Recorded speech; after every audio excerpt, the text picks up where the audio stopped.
Kugabanya ibiro birashoboka, ariko nubwo bishoboka ntabwo twakwirengagiza kuvuga ko rwose bisaba imbaraga nyinshi, bisaba disipurine nyinshi, ni ukuri biragorana, bisaba kwiyemeza pe. Ariko nanone bikababaza cyane iyo umuntu yiyemeje akiyemeza kugira iyo disipurine, agakora ibisabwa byose kugira ngo ibiro bye bigende, byamara kugenda yahagarika dayati bigahita bigaruka. Nkanjye by'umwihariko ndi umuntu wajyaga ukora amadayati rwose, nkagerageza nkiyiriza ubusa ibiro bikagabanuka, ariko hashira nk'iminsi ibiri, haba hari wikendi nasohotse nasangiye n'inshuti n'abavandimwe, bya biro bikongera bikagaruka. Iyi video rero nje kukwereka ikintu umuntu yakora, ikintu nakoze kugira ngo ibiro ntibyongere kugaruka. Nawe ni ikintu kiri bugufashe, kuko nimba urangije dayati cyangwa se nimba uteganya gukora dayati yo kugabanya ibiro, ugomba nanone gutekereza ukuntu uzabigenza kugira ngo ibyo biro bigume aho biri, kuko ntago uzahora dayati, kuko ntago uzahora ukora dayati ubuzima bwawe bwose. Niyo mpamvu rero ari ngombwa kumenya uburyo wakwitwara nyuma ya dayati kugira ngo ibiro byawe ubikipinge neza, ntibizongere kuzamuka ngo bisubire nk'aho byari biri.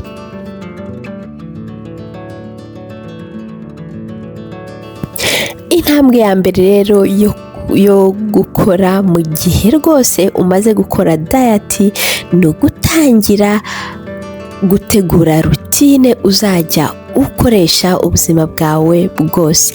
Iyo mvuga rutine, ndavuga ikintu uzajya uhora ukora rwose ubuzima bwawe bwose.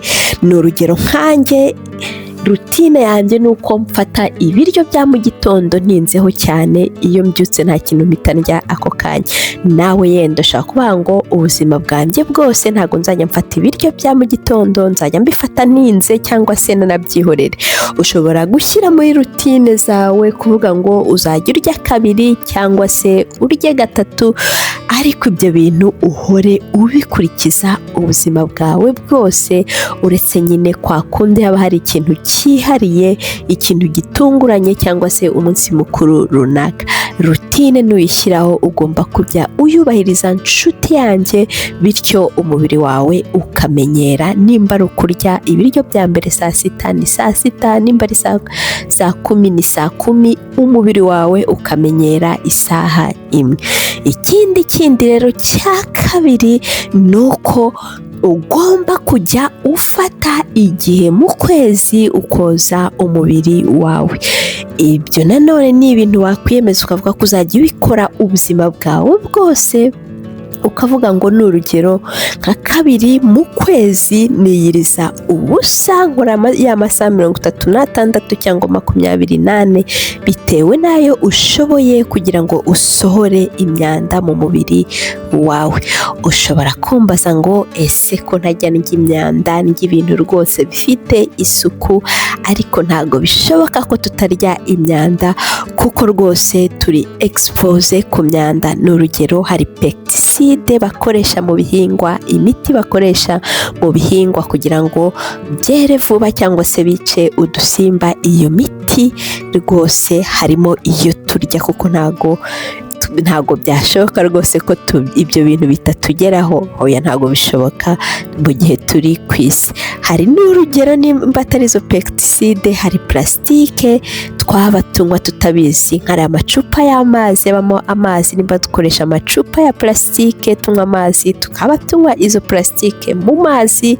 Hari produit chimique turya tutazi, ni urugero, hari produit dusiga umubiri, hari amavuta dusiga umubiri. Ibyo byose hari bigenda bikinjira mu mubiri bikikoramo imyanda. Umubiri rero ukeneye kujya ubisohora rimwe na rimwe. Ushobora kuvuga ngo ni urugero nka kabiri mu kwezi nzajya nkora amasaha 36 kugira ngo nsohore imyanda. kuko iyo myanda iyo utayisohoye rwose mu gihe wari ufite umubiri ubyibushye, mu gihe wakundaga kubyibuha, iyo myanda iragenda ikibika ikikoramo ibinure kandi akenshi iyo ibikoze ikunda kubibika ku nda. Ubwo rero muri uko koza umubiri wawe ni nabwo uzajya ugerageza ugakora amadetogise, ukajya unywa amazi menshi arimo izo ndimu za girini ti, umubiri wawe ukawoza ukanywa amazi ahagije, umwijima wawe ukoga. Icyo nicyo kintu cya kabiri. Cya mbere cyari ukugira rutine, icya kabiri ni iki ngiki, aricyo rwose kujya ufata igihe ukoza umubiri wawe, waba ibiro byaragiye byaba ukibifite, ni ngombwa rwose koza umubiri wawe pe. Ikindi rero cyo gukora indi ntambwe ya gatatu, yo noneho intambwe ya gatatu igizwe n'ibintu bitatu tuzakoraho rwose. Harimo ikintu cya mbere tuzakoraho aricyo nise ngo ni big C, icya kabiri nakise P, icya gatatu nakise A. Kuri big C rero harimo carbs tuzirinda ubuzima bwacu bwose pe. Izo carbs mbi rero tuzirinda ni za carbs zo mu cyiciro cya mbere, aricyo kirimo ibintu bikorerwa mu ruganda, cyane cyane ibintu biryohereye cyangwa se birimo umunyu mwinshi. Iyo mvuze ibintu biryohereye harimo n'urugero amafanta, harimo amaji, harimo utundi tuntu two kunywa turyohereye, harimo twa dufu bashyira mu mazi bakanywa. Rwose ibyo rwose tuzabyirinda, tuzirinda amagato, twirinda amakeke, twirinda amabombo, amashikarete, twa tuntu turyohereye tuzatureka burundu ubuzima bwacu bwose, kuko twasobanukiwe ko nta kintu byongera ku mubiri ahubwo ni uburozi, ni isukari yihuse umubiri ufata, imbaraga zihuse, ariko ugasanga ni ukwangiza umubiri wacu gusa. Ibindi bintu rero nabyo si biryohereye gusa, hari amacipusi arimo umunyu, ibyo nabyo tuzabyirinda rwose. Carbs mbi rwose tuzazibagirwa neza neza neza neza. Muri carbs mbi rero hari ibindi bintu bikorwa mu mafarini, nabyo mu kubirya tuzagira ubwenge. Ukavuga ngo nimba uriye umugati w'umweru akenshi urya ni rimwe mu cyumweru, ukavuga ngo nimba uriye amasupageti, uriye repati, uriye amakaroni, akenshi waba wabirya ni nka rimwe mu cyumweru. Ibintu by'amafarine y'umweru ni ukubigabanya bishoboka, ukavuga ngo ntubireke burundu, ariko ukavuga ngo aho nabirya ni rimwe mu cyumweru gusa. Nabwo ndabizi ko nimbirya rimwe mu cyumweru ko imboga arizo ziri bube nyinshi. Ubwo aho harimo umuceri w'umweru, umugati w'umweru, harimo amacapati, amandazi yo turi buyihorere kuko ari muri bya bindi bya mbere, ni amandazi arimo isukari, harimo yewe ntago ari byo gusa, harimo za kawunga, harimo pate jone. Ibyo byose byahinduwe mu ruganda turabirya, kandi ari ibigori by'umweru cyangwa se ari farine y'umweru turabirya, ariko gake gashoboka nka rimwe mu cyumweru. Tukiri kandi kuri ibyo bintu bifite carbs mbi, hari ibindi bintu nanone by'amafiriti, ibintu bitetswe mu mavuta, ibyo nabyo turabyirinda pe. Byo ndabishyiramo turabyirinda pe, ntago mbishyiraho ngo turabirya rimwe mu cyumweru. Ifiriti turayivaho burundu, turye ibirayi bitogosheje. Ubwo urumva nimvuga ifiriti, niduteka amafi n'urugero ntago tuyashyira mu mavuta, turashaka amapanu, abadafite amapanu turabitogosa, abadafite amafuru turabirya bitogosheje. Hari ibindi bintu bitekwa mu mavuta byinshi bikanywa amavuta, ibyo byose turabyirinda, yaba ibijumba bitetse mu mavuta, ibirayi by'amasote, ibyo byose turabireka burundu pe. Amavuta mabi afite ibinure bibi turayirengagiza, ari amavuta y'ifiriti tuzayareka burundu.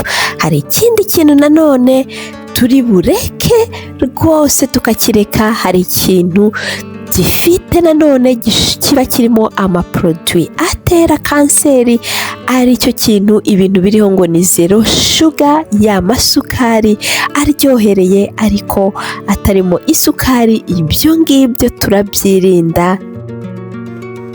Tuvuye nanone kuri big C tugiye kujya kuri P ariyo poroteyine. Hari poroteyine ahangaha turi bwirinde. Poroteyine turi bwirinde rero, cyangwa se tuzirinda tukamenya ububi bwazo ko ziba zitubyibushya, tuzirinda za poroteyine za zindi zigenda zikongerwamo ibindi bintu mu nganda, zikagira ukundi kuntu zikorwamo mu nganda. Aho harimo amajambo, harimo amasosiso, harimo za nyama tutazi uburyo bakoze, izo turazirinda rwose. Inyama ushoboye guteka inyama, kurya inyama, arya za nyama za zindi ziri fureshi babaze, batahindaguye, batakozemo ngo jambo ngo sosiso n'ibiki, nizo nziza rwose zagufasha kugira ngo ukomeze gukipinga ibiro byawe. Ubwo rero ibyo ngibyo turabikuramo. Noneho rero wambaza ngo turasigarana iki? Urumva dukuyemo kabuzi mbi gusa, ariko izindi kabuzi turazisigarana. Ibirayi birasigaye, ibijumba birasigaye, ibitoki, imyumbati, amateke, ibishyimbo, ibindi byose birasigaye. Poroteyine nyinshi zirasigaye, imboga nyinshi zirasigaye. Ibyo ngibyo tuzabirya. Ujye urya kantite rwose, ntukabye, urye uhage, unywe amazi, kandi amasaha yo kurya abe ari amasaha yo kurya. Kuryagagura ahangaha ntabwo biba byemewe. Nimba urya 2 ku munsi muri ya rutine twavuze uri buhereho, ni 2 ku munsi. Niba ari 3 ku munsi, ni 3 ku munsi. Kurya hagati no hagati ntago byemewe.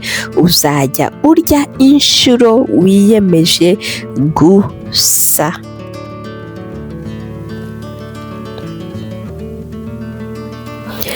Hari ikindi kintu tutazirengagiza rero, hari amafete tuzajyamo. Ese muri fete ntago uzagenda ngo urye ibiryo baguhaye, uzagenda ubyihorere cyangwa se uzagenda urebere gusa? Hoya, aho ngaho nujya muri fete, nugira ahantu ukenera kurya, tuvuge yenda ni kuri bonane, ni kuri noheli, warya iyo firiti, ukarya uwo muceri, ukarya ibyo ngibyo, ariko ukibuka ko nanone nimba ibyo ubiriye mu minsi yindi nibucya, ugomba gukora akazi ko koza umubiri wawe, ugakora nk'umunsi, ukiyiriza ubusa amasaha 24 umunsi wose, bitewe n'uko wiyumva, ukiyiriza ubusa. Noneho bya binure wafashe byose bikongera bigasohoka. Ibyo ni ibintu uzakurikiza ubuzima bwawe bwose, ntabwo uzabikurikiza igihe gitoya ngo ukwezi kumwe, amezi 2, amezi 3. Hoya, uzabikurikiza ubuzima bwawe bwose nshuti yanjye, kuko nutabikurikiza ubuzima bwawe bwose, bya biro byawe bizongera bigaruke.